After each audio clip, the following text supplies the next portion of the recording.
Central African রিপাবলিকে একটি সোনার খনি ধসে শতাধিক মানুষ নিহত হয়েছেন। বুধবার স্থানীয় কর্মকর্তা ও রেড ক্রসের এক স্বেচ্ছাসেবকের পক্ষ থেকে এ তথ্য জানানো হয়েছে। ধ্বংসস্তূপের নিচে এখনো অনেকে আটকা থাকায় নিহতদের সংখ্যা আরও বাড়তে পারে। মঙ্গলবার দেশটির জাম্বোয়ে গ্রামের কাছে খনিটিতে ধস নামে। এলাকাটি ক্যামেরুন সীমান্তের কাছাকাছি। স্থানীয় কর্মকর্তাদের পক্ষ থেকে বলা হয়েছে, কয়েকটি ভূগর্ভস্থ সুড়ঙ্গ ধসে এই দুর্ঘটনা ঘটেছে। স্থানীয় কর্মকর্তারা জানিয়েছেন, আটকে পড়াদের জীবিত উদ্ধারের সম্ভাবনা খুবই কম।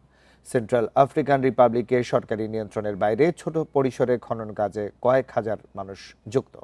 পর্যাপ্ত নিরাপত্তা ব্যবস্থা না থাকায় এসব খনিতে প্রায় প্রাণঘাতী দুর্ঘটনা ঘটে। এর আগে জুনও ক্যামেরুন সীমান্তের কাছের একটি এলাকায় খনি ধসে 12 জন নিহত হয়।